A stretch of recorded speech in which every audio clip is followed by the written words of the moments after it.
दोस्तों, आप अपना भविष्य तो नहीं बदल सकते, लेकिन आप अपनी आदतें जरूर बदल सकते हो, और निश्चित रूप से आपकी यही आदतें आपका भविष्य बदल देगी।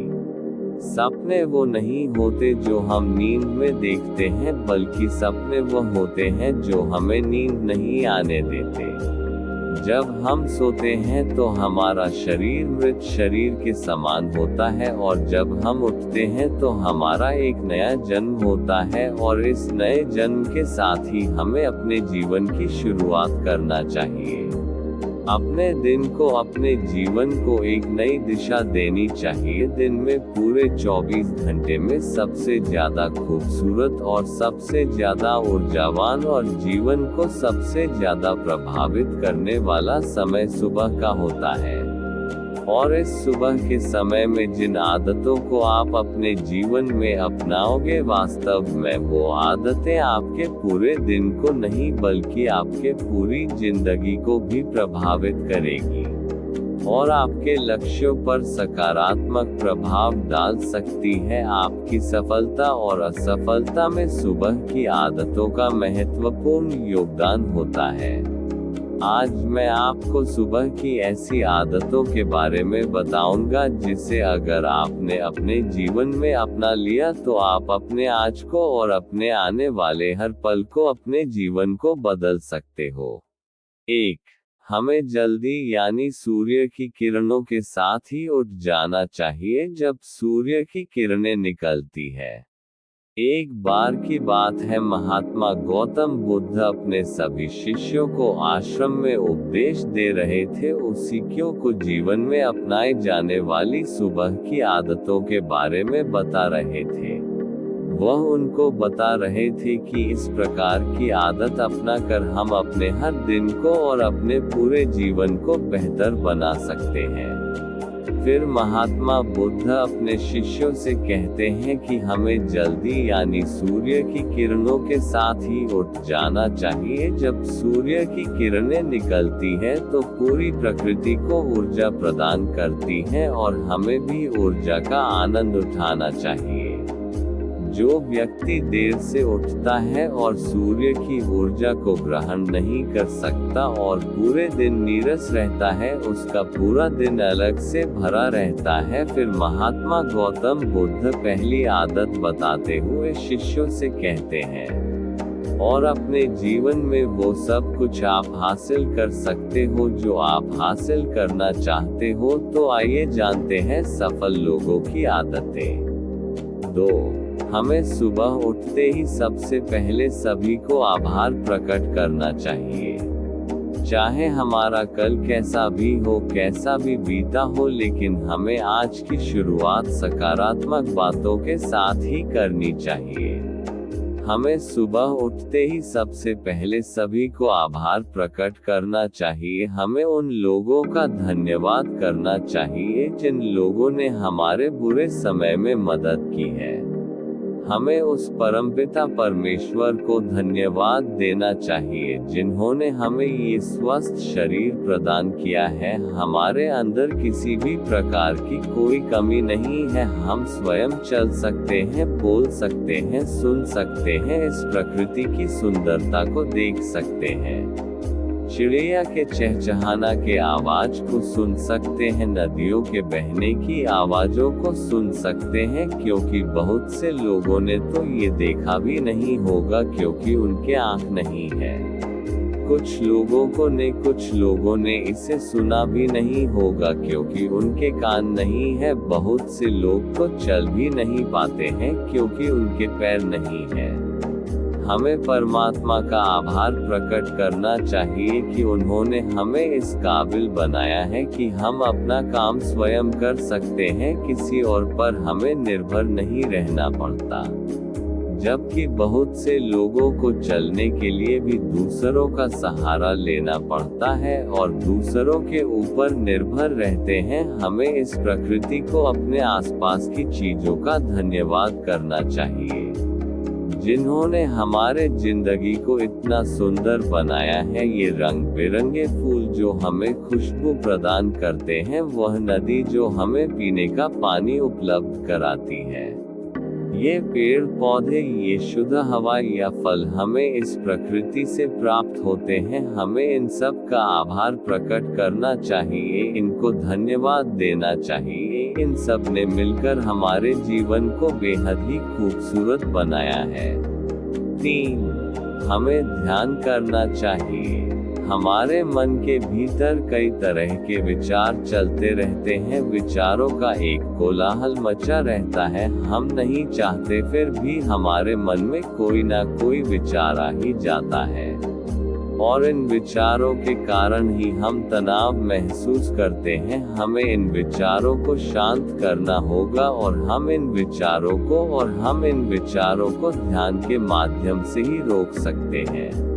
इसके लिए हमें एक शांत जगह पर बैठ जाना है और अपनी आती जाती सांसों पर ध्यान लगाना है। हमें इस बात का ध्यान रखना है कि हम किस नाक से सांस ले रहे हैं और किस नाक से छोड़ रहे हैं।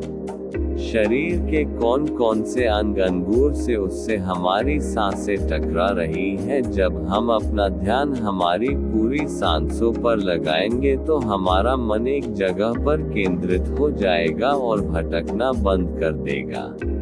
और जब हमारा मन एक जगह पर केंद्रित हो जाता है तो हमारे मन को एक नई ऊर्जा प्रदान होती है, और वही ऊर्जा हमारे दिन को उत्साह से भर देती है और खुशी प्रदान करती है। ध्यान करने से हमारा दिमाग स्वस्थ हो जाता है, हमारे मन के सारे विचार खत्म हो जाते हैं, और दिल में हम जब भी कोई कार्य करने वाले होते हैं तो उसके लिए हमें निर्णय लेने में भी बड़ी आसानी होती है, और हम सही और स्पष्ट फैसले ले पाते हैं और अपने काम को पूरे लगन व मन के साथ पूरा कर पाते हैं। हमारा पूरा दिन तनाव मुक्त रहता। 5. हमें रोज व्यायाम करना चाहिए। इसके बाद महात्मा गौतम बुद्ध अपने सभी शिष्यों को तीसरी आदत बताते हैं कि आभार प्रकट करने के बाद और ध्यान करने के बाद तुम्हें व्यायाम करना चाहिए। हमारे शरीर के लिए जितना जरूरी भोजन और पानी है उतना ही जरूरी व्यायाम भी है। व्यायाम करने से हमारा शरीर स्वस्थ और तंदुरुस्त रहता है और हमारा मन प्रसन्न रहता है। व्यायाम करने से हमारे शरीर के सभी अंग सुचारू रूप से कार्य करते हैं, हमें ऊर्जा प्रदान करते हैं, कार्य को करने की शक्ति प्रदान करते हैं, जिससे हम अपने कार्य को आसानी से पूरा कर पाते हैं और हमें थकान का अनुभव भी नहीं होता है, जिससे हम बिना थके पूरे कार्य को जल्द से जल्द पूरी कर पाते हैं। व्यायाम करने से हमारा शरीर स्वस्थ व निरोगी रहता है, हमें किसी भी प्रकार का कोई रोग नहीं होता है। हमारे पास चाहे जितनी भी धन दौलत हो, ये सुख सुविधा ही क्यों ना हो, अगर हमारा शरीर स्वस्थ नहीं होगा तो हम किसी भी सुख सुविधा का आनंद नहीं ले पाएंगे। अगर हमारा शरीर किसी भी रोग से ग्रस्त हो जाएगा तो फिर उसे यह धन दौलत भी ठीक नहीं कर पाती है। स्वस्थ शरीर सुखी जीवन की निशानी है। स्वस्थ शरीर सुखी जीवन की निशानी है, इसको हेडलाइन करना है। जितना हम अपने शरीर को कष्ट देंगे उतना ही हमारा शरीर हमें सुख प्रदान करेगा, और जितना हम अपने शरीर को आराम देंगे उतना ही यह हमें कष्ट प्रदान करेगा। इसीलिए हमें नियमित रूप से व्यायाम करना चाहिए। व्यायाम करने से हम पूरे दिन प्रसन्न रहते हैं और अपने सभी कार्यों को आसानी से कर पाते हैं। व्यायाम करने से हमें दीर्घायु प्राप्त होती है और हम लंबे समय तक युवा नजर आते हैं। जो लोग व्यायाम नहीं करते समय से पहले ही वृद्ध नजर आने लगते हैं। 6. तुम्हें कोई प्रेरणादायक ग्रंथ पढ़ना चाहिए। फिर महात्मा गौतम बुद्ध अपने सभी साथियों को सुबह की 5वीं आदत बताते हैं और कहते हैं, आभार व्यक्त करने के बाद, ध्यान करने के बाद, व्यायाम करने के बाद और अपने विचारों को कागज पर लिखने के बाद तुम्हें कोई प्रेरणादायक ग्रंथ पढ़ना चाहिए। जब तुम उन प्रेरणादायक ग्रंथ को पढ़ते हो तो तुम्हें उन ग्रंथों से प्रेरणा मिलती है, कुछ नया सीखने को मिलती है और उसी के तुम्हें अपने जीवन में कहीं ना कहीं कभी ना कभी काम अवश्य आएगी। हमें रोज कुछ ना कुछ नया सीखने को मिलता है और हमें रोज कुछ ना कुछ नया सीखना भी चाहिए। 7. तुम्हें अपने आप से बातें करनी है। जब तुम ये प्रेरणादायक ग्रंथ पढ़ लो, उसके बाद तुम्हें अपने आप से बातें करनी है।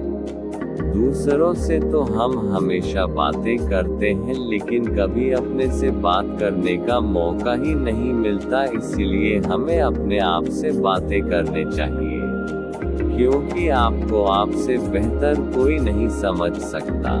इसीलिए अपने आप को धन्यवाद देना चाहिए, अपने आप से कहना चाहिए कि मैं कितना अच्छा हूँ, मैं बहुत ही खुश हूँ, मैं हर कार्य को कर सकता हूँ, कोई भी कार्य मेरे लिए असंभव नहीं है, मैं हर परेशानी से लड़ सकता हूँ, जो लक्ष्य निर्धारित किया है उसे पाकर रहूँगा, चाहे कुछ भी हो जाए मैं उसे हासिल करके ही रहूँगा, मैं किसी से नहीं डरता।